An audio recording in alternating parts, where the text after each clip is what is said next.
bunny. This is a bunny in case you forgot what one looks like. Hi, Cinnabon. So today's project is bunny cookies, and by today I of course mean well over a month ago, but please hear me out. I had almost this entire thing ready to go, all edited, all this time since like the start of November, but sometimes we think our assignments will take less time than they actually end up taking, and I felt way too guilty about all the work I needed to be doing instead of finishing this, so I waited. Wait is over. It's done now. Consider it a Christmas present. I did kind of think for a while, you know, maybe the time has passed, I should just leave it. But actually, cookie decorating is always a very pertinent topic this time of year because, you know, it's December. Cookies are a whole thing. Part of why I even tried making these is because I wanted to find more ways of making cookies that didn't involve special equipment like certain cookie cutters or using a lot of piping tips or doing very intricate decoration and things like that. Let's just get into it because God knows I have kept you waiting long enough. First of all, in the tradition of keeping you in the loop with all the weird technical things I keep trying, I've connected this microphone to an old smartphone I used to have that I wiped. I'm gonna just use it as like a mic pack. Assuming this works, maybe it'll sound terrible, I don't know. Update, it sounded terrible on my old phone for some reason, so I'm just gonna use the camera audio. I think I made it sound okay anyway. But yeah, just ignore the redundant lavalier mic I'm wearing. What I'm gonna do is I'm gonna make, I think I've seen them called icebox cookies, I've seen them called slice and bake cookies. But essentially it's a cookie dough that you form into a log and then you freeze it and then you cut out your cookies from it and then bake them. The recipe that I'm using is, I saw it on Cooking Tree. They were cat-shaped cookies originally, but I'm gonna make more of them first of all because I want more dough than I think the recipe makes, and I'm gonna shape them into rabbits instead of cats. So first and foremost, butter into the stand mixer. I'm using the stand mixer original, did it by hand actually with like a silicone whisk, so that's also an option. And into it I'm gonna add icing sugar and a little bit of salt. Then I'm gonna start beating them together. I'm gonna start on low because icing sugar would go everywhere if I just went straight to high. And then I'm gonna bring it up until they're combined. Next I'm gonna add an egg and some vanilla.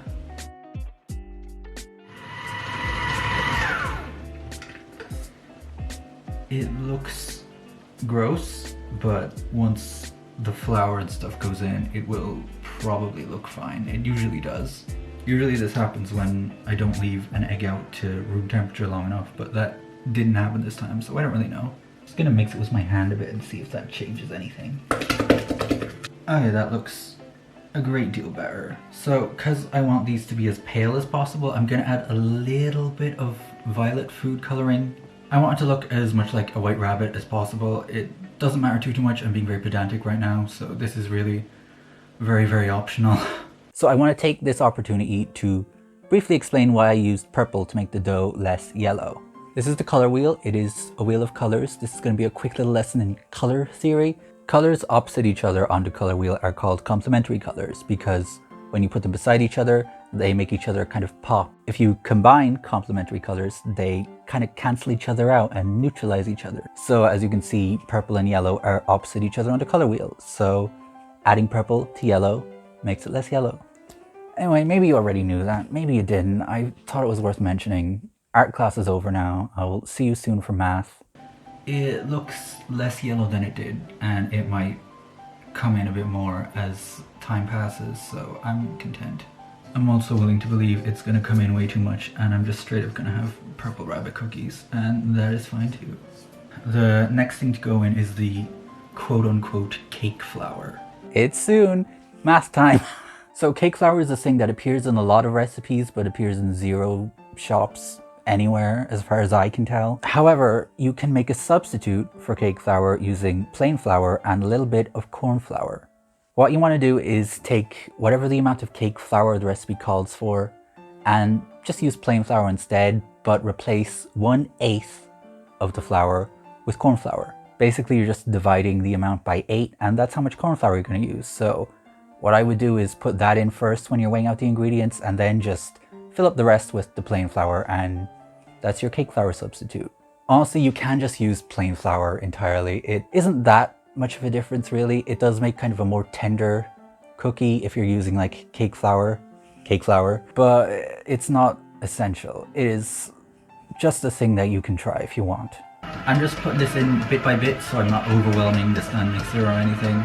And in with the last portion of it, I'm also going to put in this almond flour and baking powder. Past a certain point, you're just going to have to go in with your hands to finish mixing it, because it's going to get way too thick and dry for the paddle of the stand mixer or even for the spatula to really mix it thoroughly. And once it's all mixed, the dough is pretty much done, so the next part will be the shaping. So before I shaped the dough, I divided it into 3 parts, with one part being slightly bigger than the other 2. The largest part was going to become the main bulk of the head, so I just rolled it out into a nice tidy log, and that was all there was to that. The smaller pieces were going to become the rabbit's ears. I took one and I rolled it out to be around the same length as the original log, then I patted it down into kind of a rectangular shape, and I squashed one of the sides into a point to form... And I squashed one of the sides down into...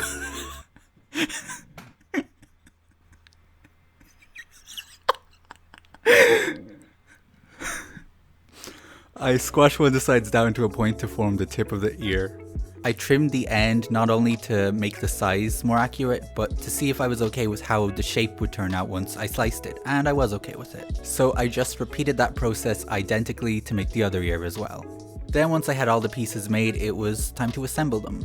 I cut out a large sheet of baking paper and I laid the log into it, and then I brushed it down with milk. The milk is basically going to be the adhesive that holds the ears onto the rest of the cookie dough. Then I took one ear and I put it on top, and I used my fingers to kind of press the bottom down into the log to make sure it was secure.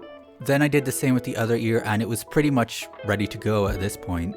So I wrapped the baking paper all the way around the cookie dough, pressing it down a bit more again just to make absolute certain that it was secure. And I trimmed the excess, and then with that it was time to put it in the freezer for at least an hour. So I left the bunny log in the freezer for about an hour, and then I took it out and I sliced it, and the result is these very uniform little bunny cookies. Once I bake them, they should be roughly the same shape as they are now. They'll obviously puff out a little bit, but they won't be spread out all over the place like a cookie. They'll look fluffier, perhaps. One of the ears is a little bit wonky and not the shape I would like it to be, so I'm gonna adjust them a bit on the pan, trim them down, maybe mold the bottom of the face a bit.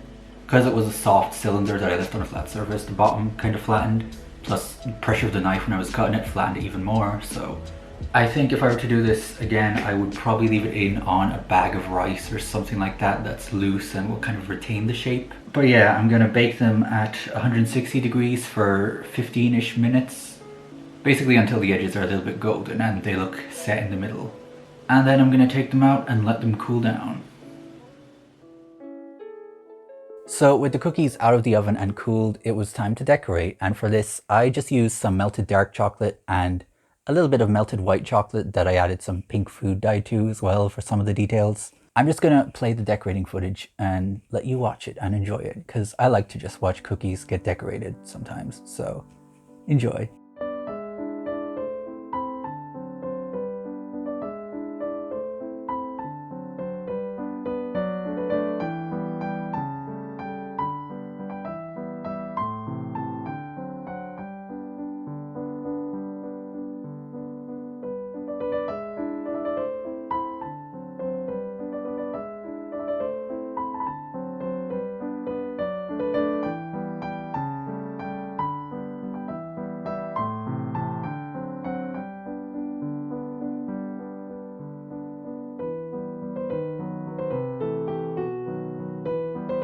And that's pretty much it. They obviously don't have to be bunnies by any means. You can do this to make any shape of cookie, really.